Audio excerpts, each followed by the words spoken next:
Hello friends, welcome back to my channel. So இன்றைக்கி வந்து நம்ம என்ன வீடியோ பார்க்க போகிறோம்னு பார்த்தீங்கன்னா, முந்தா நாள் வந்து நம்ம சிக்கன் ஹார்ட் வந்து ஃபீட் பண்ணியிருந்தோம். ஸோ அது வீடியோ போட்டிருந்தேன். இது மோசமானவங்க பார்த்தீங்களா? பாருங்க, சரியான அக்ரெசிவாக இருக்குது ஆஸ்கரு. ஆக்சுவலாக நான் வாங்கினப்போ இது ஒரு தப்பான டிசிஷனோன்னு நினச்சேன், இந்த கிரேவல் இந்த ஹைடிங் ஸ்பாட்லாம் ஆட் பண்ணுறதுக்கு முன்னாடி. பட் ஆனால் வேறு லெவலில் இருக்குது சீரியஸாக ஆஸ்கர். ரொம்ப பிடிச்சிருக்குது. ஆக்டிவிட்டீஸ்லாம் நல்லா சாப்பிடுது, நல்லா விளையாடுது, ஃப்ளவரான் மாதிரி. பட் ஆனால் சரியான மான்ஸ்டர் இது. அதனால் சூப்பர் ஃபிஷ் இது. இன்றைக்கி என்ன வீடியோன்னு பார்த்தீங்கன்னா, நம்ம வந்து போன்லெஸ் சிக்கன் ஃபீட் பண்ணலாம் நம்ம ஃபிஷ்ஷஸ்க்குன்னு சொல்லி ஒரு நாள் கேப் விட்டேன். சிக்கன் ஹார்ட் போட்டு ஒரு நாள் கேப்பு. இன்றைக்கி வந்து சரி சிக்கன் போன்லெஸ் சிக்கன் வாங்கிட்டு போடலாம் அப்படின்ட்டு பார்த்தேன். கோராவும் அதே தான், நல்லா இருக்குது. பட் இதுக்கு க்ரோத் ஆனால் கொஞ்சம் கம்மி மற்ற ஃபிஷ்ஷஸ்லாம் கம்பேர் பண்ணோன்னா.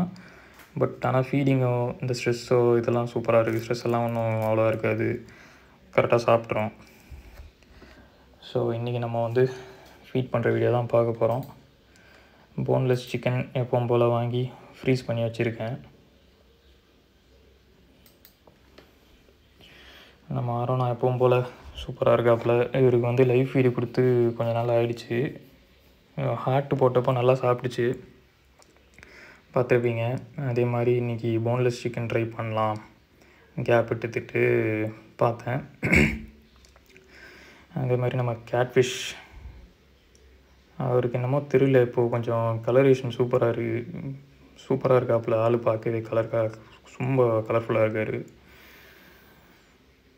ஸோ எல்லோரையும் ஃபஸ்ட்டு ஒரு வாட்டி பார்த்துட்டு நெக்ஸ்ட்டு போயிட்டு நான் சிக்கன் எடுத்து தண்ணியில் போட்டு வச்சுருந்தேன். ஏன்னா ஃப்ரிட்ஜ்லேயே இருந்து ரொம்ப ஃப்ரீஸாக இருந்தது. உடைக்க பார்த்தேன், முடியல. அதனால் அந்த கேப்பில் நம்ம போயிட்டு எல்லா ஃபிஷ்ஷஸையும் ஃபஸ்ட்டு பார்த்துட்டு வருவோம் அப்படின்னு சொல்லிட்டு போயிட்டு பார்த்துட்டு வந்தேன். அதை தான் வந்து குட்டி குட்டி கிளிப்பிங்காக எடுத்துருந்தேன். இது பார்த்திங்கன்னா நம்ம மான்ஸ்டரு ரெடியாக இருக்காப்புல. நம்ம அந்த டாப்பை திறந்தோன்னா அவ்வளோதான், கையை கவிரும் அந்த மாதிரி இருந்தது. ஸோ ஃபஸ்ட்டு நான் வெளியில் இது எடுத்தப்போ அந்த அழகில் தான் இருந்தது. இது சீக்கிரம் முடிக்கணும் இல்லையா, அதனால தான் கொஞ்சமாக வாங்கியிருந்தேன். வாங்கிட்டு ஃப்ரீஸ் பண்ணிட்டு அதுக்கப்புறமா கத்தியில் சின்ன சின்ன பீசஸாக கட் பண்ணிவிட்டு ஃபஸ்ட்டு கேட்ஃபிஷ்க்கு போடலாம் அப்படின்ட்டு. எப்போவுமே வந்து கேட்ஃபிஷ்க்கு கொஞ்சம் பெரிய பெரிய பீஸாக போட்டனால தான் அதெல்லாம் ஒழுங்காக சாப்பிட முடியலையோ அப்படின்ற ஒரு இது. அதனால் இந்த வாட்டி வந்து ரொம்ப சின்ன சின்னதாக கட் பண்ணிட்டேன், அது வாய்க்கு ஏற்ற மாதிரி. பட் ஆனால் நான் நினச்சே பார்க்கல, இது போதும் அப்படின்னு நினச்சிட்டு சரி எப்போ இது நிறுத்துதோ அப்போ நம்ம நெக்ஸ்ட் ஃபிஷ்ஷுக்கு போகலான்னு சொல்லி ஒரு பீஸாக ட்ரை பண்ணியிருந்தேன். அதுவும் அழகாக வந்து சாப்பிட்டுன்னே இருந்தது. அங்கே பாருங்கள், ஒரு ஸ்டேஜில் அப்படியே இப்படி நேராக நின்றுச்சு, நம்ம போட அப்படியே சாப்பிட்டுன்னே இருந்தது. நம்ம தெரியலப்பா யார் கண்ணுக்கு இது அழகாக தெரியுதுன்னு தெரில, இந்த கேட்ஃபிஷ் எனக்கு என்னமோ இது அழகாக தெரியுது. ஸோ பார்ப்போம்.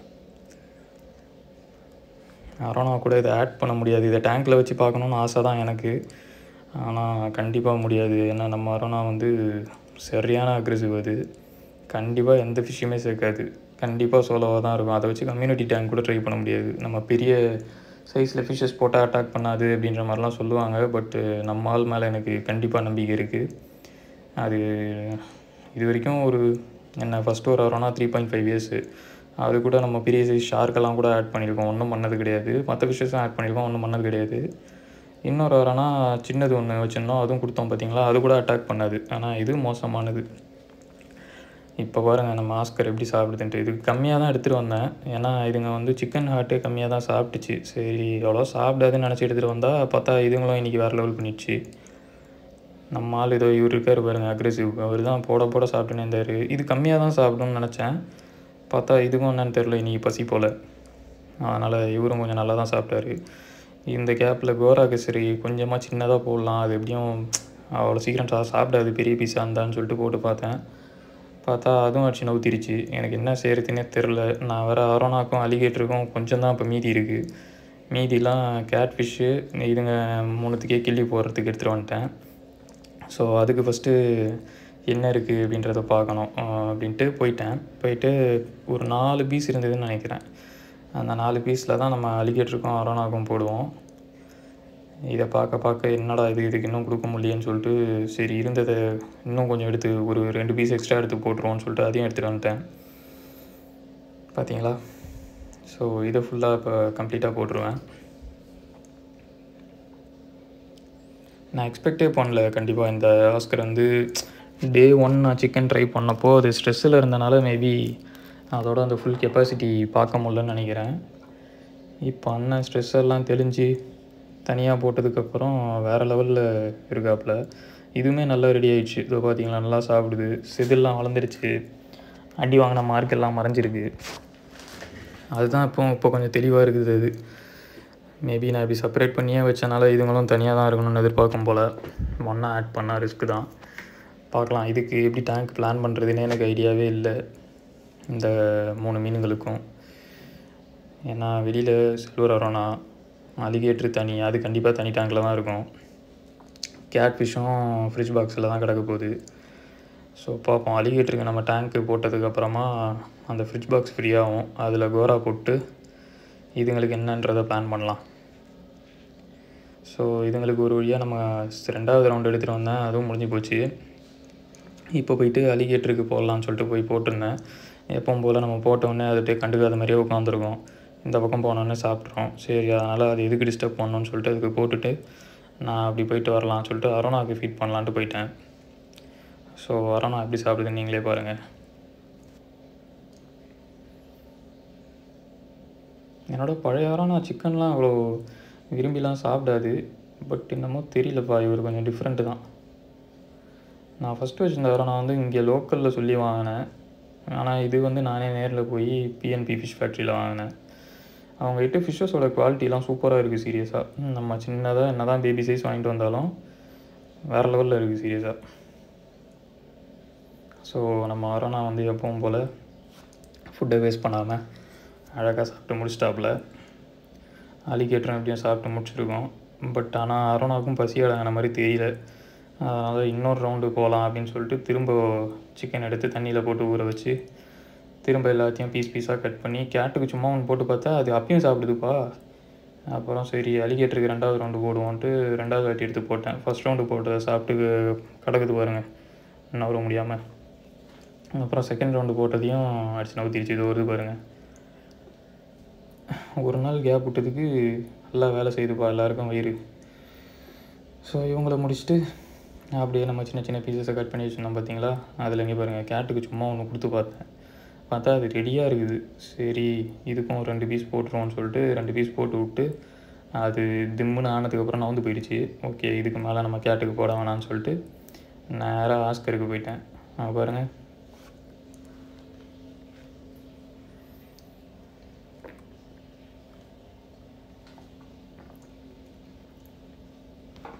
ஸோ கேட்டுக்கு ஓரளவுக்கு வயிறு ஃபுல்லாகிடுச்சு.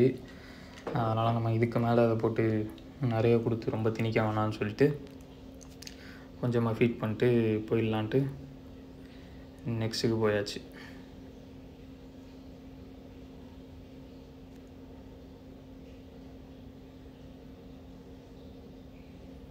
ஆனாலும் அது ஓயலை பாருங்களேன், 2 பீஸ் ஏற்கனவே கீழே கிடக்கு.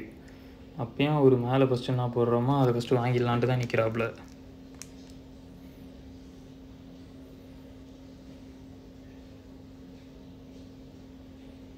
அவ்வளோதான், தலைவருக்கு வயிறு ஃபுல்லாகிடுச்சு. இதுக்கு மேலே ஸ்லோவாக வச்சு சாப்பிட்டு பாப்பில். ஆஸ்கர் ரெடியாக இருக்குது. சரி இதுக்குமாச்சும் கொஞ்சம் ஃபுல்லாக இருக்கும், ஃபீட் பண்ணிட்டு எக்ஸ்ட்ரா இருக்கிறது வேணால் எடுத்துடலான்னு நினச்சிருந்தா இது டோட்டலாக சர்ப்ரைஸ் பண்ணிடுச்சு. அங்கே பாருங்கள், இதுவும் அதே கேஸ் தான். 2வது பேட்ச்லேயும் வச்சு நவுத்துறாங்க. இது சிக்கன் போடுறது என்ன ஒரே ஒரு மைனஸ்னால் தண்ணி தான் கேவலமாயிரும், ஸ்மெல் அடிக்கும். எப்படியும் நான் வீக்லி ஒன்ஸ் தான் க்ளீன் பண்ணுறேன். ஏன்னா வீக்லி ஒன்ஸ் பண்ணியே ஆகணுன்ற மாதிரி தான் கிடக்கு. அரோனா டேங்க்கு தவிர இது இந்த ஏர் பம்பு போட்டிருக்க டேங்க்கும் சரி, அலிகேட்டர் டேங்க்கும் சரி. கேட் ஃபிஷ்ஷு இன்னும் அவ்வளோவா பெருசாகாது, ஏன்னா அது அவ்வளோ பெரிய ஃப்ரிட்ஜ் பாக்ஸு அது ஒன்று தான் இருக்குது. அதுக்கு சும்மா வேஸ்ட் லைட்டாக க்ளீன் பண்ணிட்டு தண்ணி லேசாக ஏற்றிடுவேன். அலிகேட்டருக்கு கண்டிப்பாக அப்படி பண்ண முடியாது, அதுக்கு கம்ப்ளீட்டாக க்ளீன் பண்ணேன், ஏன்னா வேஸ்ட் நிறைய ப்ரொடியூஸ் பண்ணோம். அரோனாவுக்கு என்ன தான் கீழே டஸ்ட்டு கிடந்தாலும் அது சம்புனால் ஓரளவுக்கு எப்படியோ மேனேஜ் ஆகிடுது. ஸோ அரோனாவும் ரவுண்ட் 2 நல்லா சாப்பிட்டாரு. நான் நாளைக்கு தான் மொத்தமாக எல்லா டேங்க்கும் க்ளீன் பண்ணலான்னு இருக்கேன். கோரா, ஆஸ்கர், நம்ம கேட்டு, அலிகேட்டர், அரோனா. ஸோ க்ளீனிங் வீடியோவில் நெக்ஸ்ட்டு பார்ப்போம்.